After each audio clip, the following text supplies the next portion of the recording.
키워드로 연결되는 시간 키링. 네, 안녕하세요. 저는 키링 시간 함께하는 정신건강사회복지사 안지은입니다. 요즘 학교에서 충동이나 감정 조절에 어려움을 겪고 있는 학생들이 증가하고 있는데요. 오늘은 그래서 학교에서 보이는 폭력성을 주제로 함께 이야기 나눠보려 합니다. 네, 원장님. 안녕하세요. 네, 반갑습니다. 폭력성을 주제로 해주신 키워드 클래스 잘 들었는데요. 네. 혹시 안 보신 분들 없으시죠? 꼭 보고 오셔야 오늘 이야기들을 좀 더 잘 들어보실 수 있을 것 같습니다. 그러면 그 폭력성에 대해서 학교 현장에서 실제 질문을 주신 분들이 계세요. 네, 그래서 몇 가지 질문을 원장님께 여쭤보고 또 답변을 들어보는 시간을 갖도록 하겠습니다. 네, 첫 번째로는 화가 나면 갑자기 물건을 던지거나 소리를 지르는 식으로 폭발적으로 감정을 표출하는 학생이 있습니다. 수업 시간에 공격적인 행동으로 분노를 표출하는 학생에 대한 효과적인 대처 방법이 궁금합니다. 네, 이렇게 질문 주셨는데 제일 먼저는 그냥 그 주변에 뭐 환경에 어렵거나 어지러운 물건이 없는지 위험한 거 없는지 저는 가장 먼저 보게 될 것 같은데 또 주의하거나 이렇게 개입할 수 있는 방법들이 있을까요? 네. 이런 상황들이 만약 학교에서 있다라고 하면 선생님은 상당히 부담을 느끼실 것 같은데 아마 이 질문을 하신 선생님의 마음을 제가 이렇게 살짝 들여서 본다면 그렇게 하는 친구가 한 번으로 끝나지 않은 친구였을 가능성이 클 것 같아요.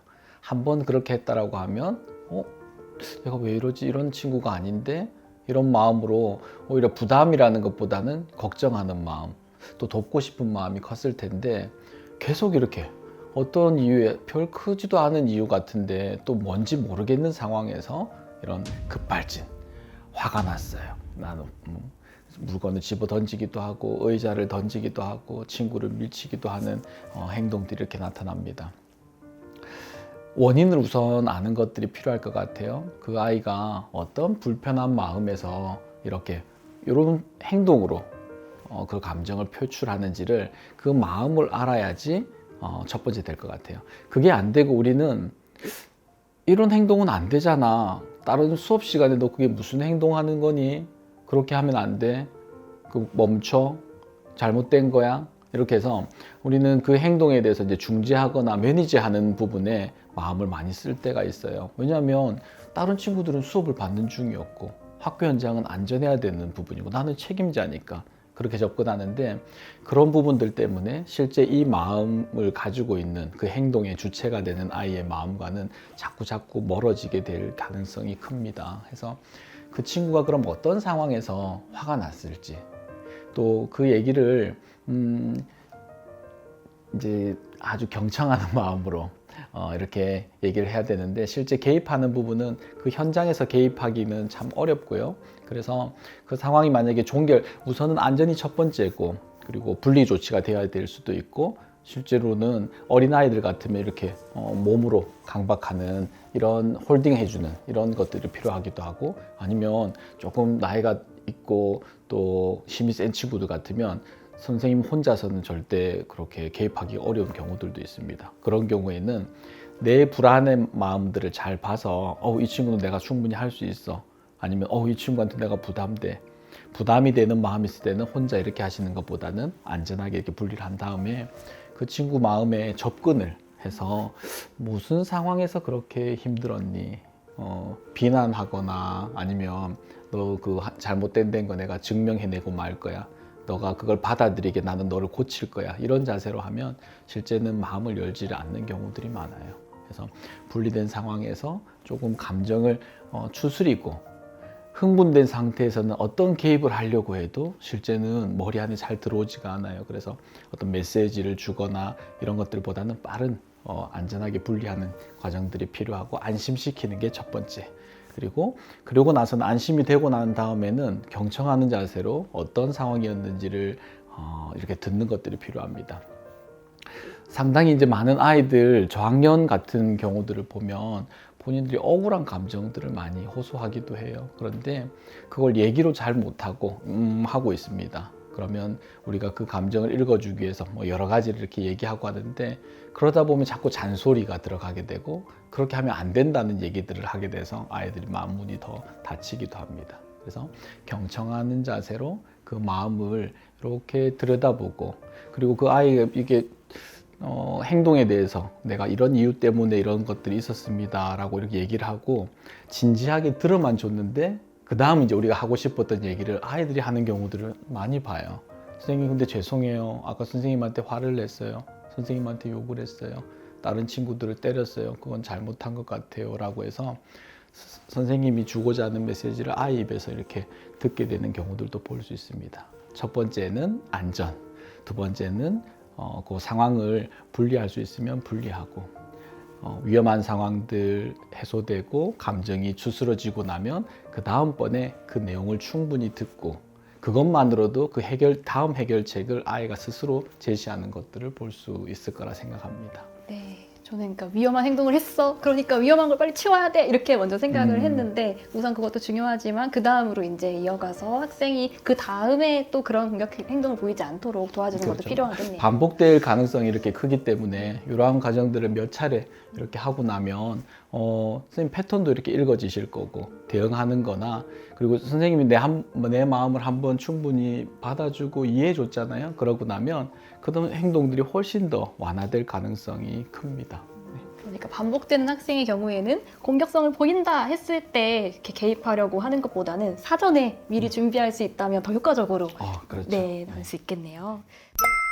네, 다음 질문인데요. 친구들의 가벼운 장난에도 발끈해서 크게 화를 내는 학생이 있습니다. 그러다 보니 친구와 큰 다툼이 생기는 경우도 있습니다. 상담을 해보면 사람들이 모두 자신에게 시비를 걸고 공격을 해서 받아쳐야만 한다고 생각하는 듯합니다. 이런 학생에게 도움이 될 만한 활동이나 상담이 있을까요? 질문 주셨는데 학생이 되게 경계를 과하게 하는 부분이 있는 것 같아요. 친구들에게. 이런 학생은 좀 어떻게 도와주면 좋을까요?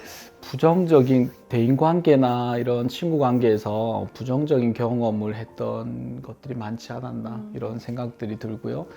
관계가 좋다는 거, 좋은 사람과 따뜻한 감정을 나누고 또 내가 어떤 행동을 했을 때 상대방이 기뻐하고 즐거워해주고 인정해주고 이런 경험들을 우리 모두가 다 원하는데 지금 얘기한 친구 같으면 그런 경험들을 좀 적게 하거나 아니면 그런 기회가 없었겠구나 하는 생각이 들어요. 성공 경험들 또 관계가 주는 그런 따뜻함이나 내 마음이 이렇게 녹아지고 좋아지는 이런 경험들을 할 수 있는 그런 활동들이 좋다 생각합니다. 신체 활동 같은 것들도 참 도움이 되고요. 그룹을 지어 가지고 아주 저학년 어린아이들 같으면 서로 이렇게 등 두드려주고 이쪽 두드려주고 뭐 이런 활동들 하잖아요. 신체 접촉을 통해서 서로 친밀하다는 것들을 폭력적이지 않게 이렇게 경험하게끔 해주기도 하고 조금 고학년들 같으면 함께 그룹으로 노는 것 어떤 목적을 이루기 위해서 편을 짜서 약간의 경쟁 이런 부분들도 할 수 있는데요. 그래서 상대와 상대는 두 팀 간은 경쟁을 하지만 이 팀원들끼리는 아주 끈끈하게 하나 되는 모습을 경험할 수가 있어요. 그래서 좀 그렇게 할 수 있는 멤버들 사이에서 우리는 한 팀이야. 나는 그런 무리가 있어. 청소년 시기에는 그 무리 안에 드는 게 정말 목숨을 지키는 것만큼 아이들에게는 큰 이슈가 되기도 합니다. 그런데 그 친구는 아무도 없는 것 같아요. 다들 있는데 소속된 그룹이 있는데 나는 하나도 없는 것 같아요. 그리고 나 다 싫어하는 것 같아요. 이러니까 아주 미운 털 박힌 그런 고슴도치처럼 여기 찌르고 저기 찌르고 그리고 나는 피해받았다고 하고 이런 부정적인 감정들을 느낄 수가 있는데 그런 부분들을 좀 완화시킬 수 있는 그래서 아마 노련한 선생님들은 아주 이렇게 좀 1대1로 짝을 만들어 주기도 하고 또 어떤 놀이문화 안에 그 친구를 넣어보기도 하고 이런 시도들을 하는데 실제 금방 효과가 없다고 하더라도 시간이 지나서 아이들의 얘기를 이렇게 들어보면 그렇게 마음 써주셨던 선생님 때문에 제가 되게 힘들었는데 반에 잘 적응할 수 있었어요. 그렇게 도와줬던 친구 한 명이 제 인생 친구가 되었어요. 이런 얘기들을 하기도 합니다. 네, 그러니까 모두가 다 적으로 보이면 이 친구도 상당히 힘들 것 같네요. 그렇죠. 그래서 나한테도 적이 아니라 내 편 친구가 있어 이렇게 좀 느낄 수 있는 활동들을 하는 거. 네. 네, 혹시 이런 친구들은 불안이 되게 높은 경우도 있는 것 같아요. 쉽게 불안해지니까 다른 사람들이 날 공격하는 게 아닐까 느낄 수도 있는 것 같은데 맞아요. 불안감을 조금 낮출 수 있도록 돕는 방법도 있을까요? 이제 뭐 개별적으로 이제 선생님들의 선생님의 이야기를 이렇게 들려주는 것도 참 좋은 방법이에요. 불안은 누구에게나 다 있잖아요. 그래서 우리 안전 팀장님은 불안하죠. 불안을 지금도 네, 불안합니다. 그렇죠. 이 불안을 네. 낮추기 위해서 우리는 뭐 각자의 심호흡을 하기도 하고 막 이렇게 걸으면서 오늘 해야 될 것들을 오늘 방송 잘 나가는지 막 이런 것들도 얘기하고 머리 안에서 막 이렇게 시뮬레이션을 돌리기도 하잖아요. 여러 가지로 실제는 우리는 그 불안, 긴장 이런 부분들을 다스리기 위해서 많은 활동들을 하고 있습니다. 그런데 실제 이런 불안 때문에 저희는 이런 또 미리 사전에 이런 준비를 하기도 하고 공부도 열심히 하고 불안이 꼭 나쁜 것만은 아닌데요. 이 불안을 선생님도 불안한 게 있어. 또 내가 경험했던 아주 인생 불안 같은 게 있을 거예요. 어떤 친구에게 또 이렇게 관계에서 힘들어지게 되고 아니면 가정 내에서 경험했던 이런 불안들을 솔직한 마음으로 나도 불안했었는데 선생님은 야 이런 것도 참 도움되더라 하는 식으로 얘기를 해주면 좋아요. 불안을 마음으로 푼다 이런 것들 참 어려운데 신체 활동으로 리듬을 가지고 이렇게 활동하는 부분들이 불안을 좀 해소시켜 주는 것 같아요. 그냥 걷는 거, 음악 좋아하는 음악 들으면서 터벅터벅 걷다 보니까 불안한 마음들이 이렇게 조절되었다.